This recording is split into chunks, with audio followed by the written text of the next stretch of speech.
Halo teman-teman, selamat hari Minggu. Kita bertemu kembali dan kita mau sama-sama hari ini kembali merenungkan firman Tuhan. Tetapi ada baiknya jika kita meminta tuntunan Roh Kudus untuk kita mengerti firman Tuhan. Mari kita bersatu di dalam doa. Tuhan Allah Bapa kami, puji syukur atas segala berkat-Mu. Terima kasih atas waktu yang boleh Engkau berikan bagi kami. Dan hari ini Tuhan, kami mau bersama-sama merenungkan firman Tuhan. Kiranya Roh Kudus-Mu membantu kami untuk mengerti firman-Mu dan menanamnya di dalam hati kami, juga melakukannya di dalam kehidupan kami sehari-hari Tuhan. Kami percayakan Tuhan, firman Tuhan ini di dalam tangan kuasa-Mu, sehingga Engkau saja yang memberitakan firman-Mu kepada setiap kami, pribadi lepas pribadi, dan kami boleh belajar dari firman yang boleh kami terima pada hari ini. Inilah doa kami Tuhan, kami serahkan di dalam tangan kuasa Tuhan. Amin. Teman-teman, bacaan kita hari ini diambil dari Markus 10 ayat 17 sampai 31. Mari kita baca Markus 10 ayat 17 sampai 31. Pada waktu Yesus berangkat untuk meneruskan perjalanannya, datanglah seorang berlari-lari mendapatkan dia dan sambil bertelut di hadapannya. Ia bertanya, "Guru yang baik, apa yang harus kuperbuat untuk memperoleh hidup yang kekal?" Jawab Yesus, "Mengapa kau katakan aku baik? Tak seorang pun yang baik selain daripada Allah saja. Engkau tentu mengetahui segala perintah Allah. Jangan membunuh, jangan berzina, jangan mencuri, jangan mengucapkan saksi dusta, jangan mengurangi hak orang, hormatilah ayah dan ibumu." Lalu kata orang itu kepadanya, "Guru, semuanya itu telah kuturuti sejak masa mudaku." Tetapi Yesus memandang dia dan menaruh kasih kepadanya. Lalu berkata kepadanya, "Hanya satu lagi kekuranganmu. Pergilah, juallah apa yang kau miliki dan berikanlah itu kepada orang-orang miskin, maka engkau akan beroleh harta di surga. Kemudian datanglah kemari dan ikutlah aku." Mendengar perkataan itu, ia menjadi kecewa, lalu pergi dengan sedih, sebab banyak hartanya. Lalu Yesus memandang murid-muridnya di sekelilingnya dan berkata kepada mereka, "Alangkah sukarnya seorang yang beruang masuk ke dalam kerajaan Allah." Murid-muridnya tercengang mendengar perkataannya itu. Tetapi Yesus menyambung lagi, "Anak-anakku, alangkah sukarnya masuk ke dalam kerajaan Allah. Lebih mudah seekor unta melewati lubang jarum daripada seorang kaya masuk ke dalam kerajaan Allah." Mereka makin gempar dan berkata seorang kepada yang lain, "Jika demikian, siapakah yang dapat diselamatkan?" Yesus memandang mereka dan berkata, "Bagi manusia, hal itu tidak mungkin, tetapi bukan demikian bagi Allah. Sebab segala sesuatu adalah mungkin bagi Allah." Berkatalah Petrus kepada Yesus, "Kami ini telah meninggalkan segala sesuatu dan mengikuti Engkau." Jawab Yesus, "Aku berkata kepadamu, sesungguhnya setiap orang yang karena aku dan karena Injil meninggalkan rumahnya, saudaranya laki-laki atau saudara perempuannya, ibunya atau bapaknya, anak-anaknya atau ladangnya, orang itu sekarang pada masa ini juga akan menerima kembali 100 kali lipat rumah. Saudara laki-laki, saudara perempuan, ibu, anak dan ladang, sekalipun disertai berbagai penganiayaan. Dan pada zaman yang akan datang, ia akan menerima hidup yang kekal. Tetapi banyak orang yang terdahulu akan menjadi yang terakhir, dan yang terakhir akan menjadi yang terdahulu. Demikianlah firman Tuhan. Teman-teman, jika kita lihat judul kita pada hari ini gitu ya, kita diajak untuk berempati.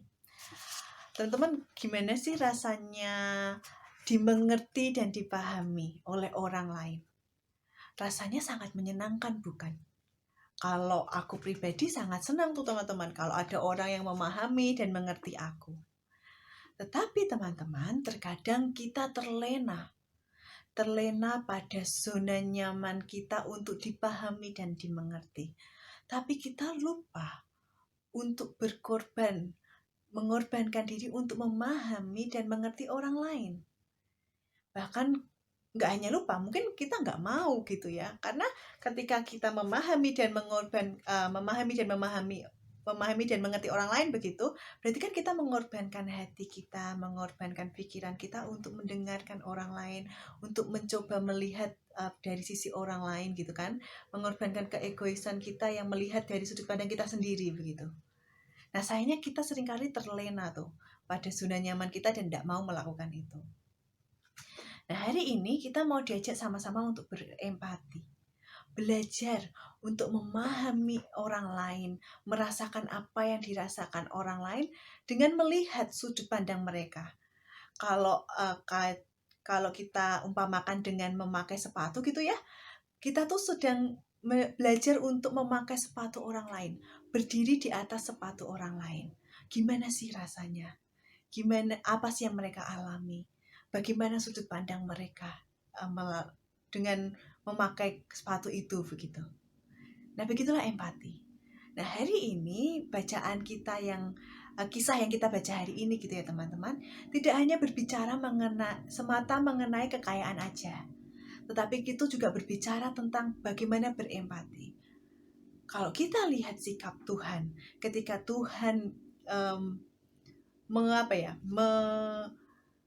menaruh hati kepada orang yang datang kepadanya, orang kaya yang datang padanya, itu adalah bentuk dari empati teman-teman.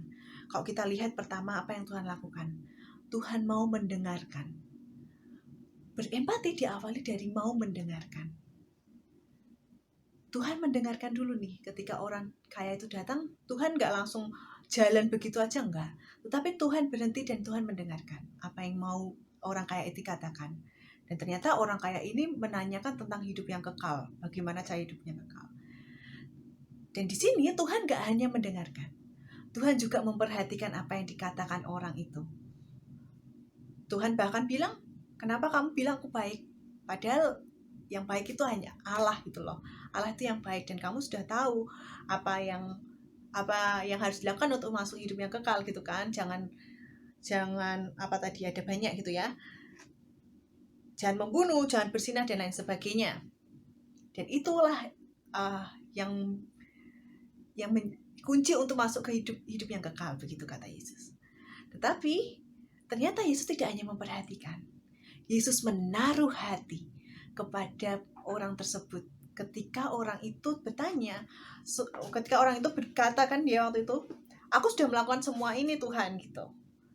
Lalu Tuhan menaruh hati kepada dia. Nah, menaruh hati inilah bentuk dari bentuk dari empati teman-teman. Tuhan menaruh hati, Tuhan melihat dari sudut pandang dia, Tuhan melihat dari sudut pandang orang kaya tersebut. Dan akhirnya Tuhan berkata, ada satu yang belum engkau lakukan, yakni menjual harta kekayaan itu, memberikan hartamu kepada orang miskin. Nah, di sini teman-teman, sebenarnya ada pesan tersembunyi nih yang Tuhan mau katakan kepada orang kaya tersebut. Tuhan mau orang kaya tersebut juga berempati kepada orang-orang yang miskin dengan memberikan sebagian dari hartanya, atau mungkin kalau bisa semua dari hartanya begitu ya. Tetapi orang itu menjadi kecewa teman-teman. Orang itu menjadi kecewa. Nah, kenapa orang itu kecewa? Respon kekecewaan ini teman-teman sangat menarik, karena harta atau segala sesuatu yang ada pada kita, yang kita punya gitu ya, seringkali membuat kita melekat kepadanya dan kita enggan untuk memberikan itu kepada orang lain, termasuk ketika kita merasakan kenyamanan gitu, zona nyaman untuk dimengerti dan dipahami. Seringkali kita melekat untuk itu, kepada hal-hal mau dimengerti dan dipahami, tetapi kita nggak mau tuh keluar dari zona nyaman kita dan mencoba memberikan hati kepada orang lain dan mencoba memahami dan mengerti orang lain.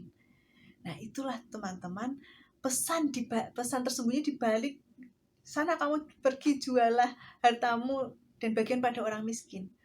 Tuhan mengajak kita untuk berempati. Tuhan mengajak orang kaya untuk berempati. Nah, hari ini teman-teman, kita belajar tuh dari Tuhan yang sudah meneladankan kita untuk berempati, dan dari orang kaya yang seringkali yang menyadarkan kita bahwa seringkali kita tuh melekat pada hal-hal duniawi, melekat pada kekayaan, melekat pada zona nyaman kita, dan kita lupa untuk berkorban, kita lupa untuk menaruh kasih kepada orang lain. Teman-teman, kalau di masa sekarang ini ya, aku tuh sebenarnya tidak terlalu senang dengan orang-orang yang bilang, baperan ya kamu, baperan wah dikit-dikit baperan gitu. Nah, kata baperan ini teman-teman, seringkali menjauhkan kita dari empati. Coba kita lihat, misalnya ketika kita bercanda, kamu tuh loh orangnya gemuk, pipinya gembel, gemes gitu. Nadanya bercanda, tetapi secara nggak langsung mungkin orang itu tersakiti. Nah, ketika orang itu marah dengan kecewa gitu ya dengan bercandaan kita, lalu kita bilang, wah baperan ya orang itu, wah kamu baperan nih, aku loh bercanda, aku cuma bercanda. Kata aku cuma bercanda itu teman-teman menunjukkan bahwa kita mau dimengerti bahwa saat itu kita sedang bercanda. Tetapi kita lupa, kata baperan itu menunjukkan bahwa kita lupa untuk kita mengerti sudut pandang mereka yang kita bercandain. Siapa tahu bercandaannya kita itu sedang menyakiti dia. Siapa tahu memang dia terluka di situ. Siapa tahu memang red button dia itu sedang kesentuh gitu ya. Kalau bahasanya Kak Riani, red buttonnya sedang tersentuh gitu. Siapa tahu mereka tidak senang gitu. Tetapi kita tidak mau melihat sudut pandang mereka. Kita melihatnya bahwa mereka baperan. Mereka yang baperan, bukan aku yang salah, tetapi mereka yang baperan. Nah, teman-teman, kita diajak tuh melalui hal-hal kecil semacam ini nih, kita diajak untuk semakin peka, untuk semakin berempati. Jikalau kita bercanda, bercandalah sewajarnya. Kita perlu melihat lagi ke bercanda kita itu menyakiti atau enggak. Jangan bercandaan kita itu malah menjauhkan kita dari rasa empati gitu kan. Jadi, mulailah kita sadari hal-hal kecil yang kita lakukan. Supaya kita mengerti tuh, semakin menghidupi berempati itu bagaimana. Melalui hal-hal kecil, melalui mendengarkan orang lain termasuk, atau mendengarkan teman curhat gitu ya, itu termasuk berempati.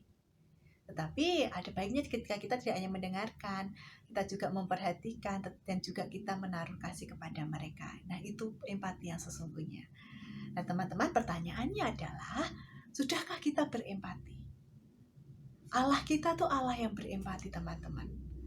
Dan itu diteladankan dari Yesus Kristus. Dan kita bisa lihat kisah-kisah Yesus Kristus gitu ya di dalam Alkitab kita, bagaimana dia sangat berempati pada orang-orang. Sudah ada teladannya, tetapi maukah kita meneladani Yesus? Dan sejauh mana kita meneladani Yesus? Sejauh mana kita mau berempati kepada orang lain? Sejauh mana kita harus berempati kepada orang lain? Nah, kalau kita diberi Yesus kebebasan ya, kita nggak harus, kita diberi Yesus kebebasan gitu. Yesus nggak mengharuskan kita, tetapi itu pilihan kita. Kita mau untuk berempati atau enggak. Paling tidak Yesus sudah mengajarkan kepada kita dan mengajak kepada kita untuk kita berempati. Nah, sekarang pertanyaannya ada pada diri kita. Maukah kita untuk berempati? Maukah kita untuk menaruh kasih kepada orang lain? Memahami, mengerti sudut pandang orang lain? Melihat dari kacamata orang lain? Berdiri di atas sepatu orang lain? Mau enggak?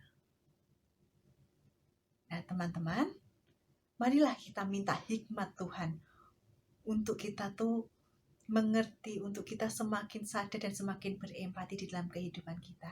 Mari kita minta hikmat Tuhan supaya kita tahu sejauh mana kita boleh berempati kepada orang lain, supaya kita tahu pada saat apa kita berempati pada orang lain gitu ya. Nah, itu kita perlu hikmat. Bagaimana cara menemukan hikmat itu?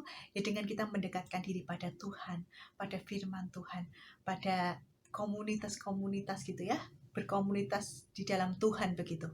Nah, itu cara-cara kita untuk semakin mendapatkan hikmat daripada Tuhan gitu teman-teman.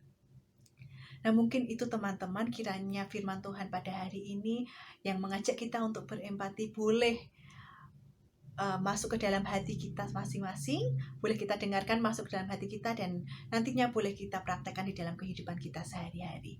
Tuhan Yesus memberkati. Mari kita tutup firman Tuhan ini dengan doa. Mari kita berdoa. Tuhan Allah Bapa kami hari ini boleh mendengar kisah Tuhan, teladan Tuhan Yesus untuk kami saling berempati Tuhan. Dan biarlah Tuhan apa yang kami dengar ini Tuhan, kami boleh syukuri Tuhan, dan kami boleh tanam di dalam hati kami dan melakukannya di dalam kehidupan kami. Dan tolong Tuhan Roh Kudus tuntun kami, biarlah kami menjadi anak-anak-Mu yang semakin berempati hari lepas hari. Dan biarlah kami juga semakin sadar Tuhan, semakin aware dengan hal-hal yang kami lakukan, baik hal-hal kecil maupun hal-hal besar Tuhan. Sehingga di dalam setiap apa yang kami lakukan, kami boleh menjadi berkat bagi orang lain, kami boleh berempati bagi mereka Tuhan. Tuhan, inilah doa kami, kiranya Tuhan saja yang membantu setiap kami pribadi lepas pribadi. Kami serahkan kehidupan kami Tuhan di dalam tangan kuasa-Mu ya Yesus. Amin. Selamat hari Minggu teman-teman, Tuhan Yesus memberkati.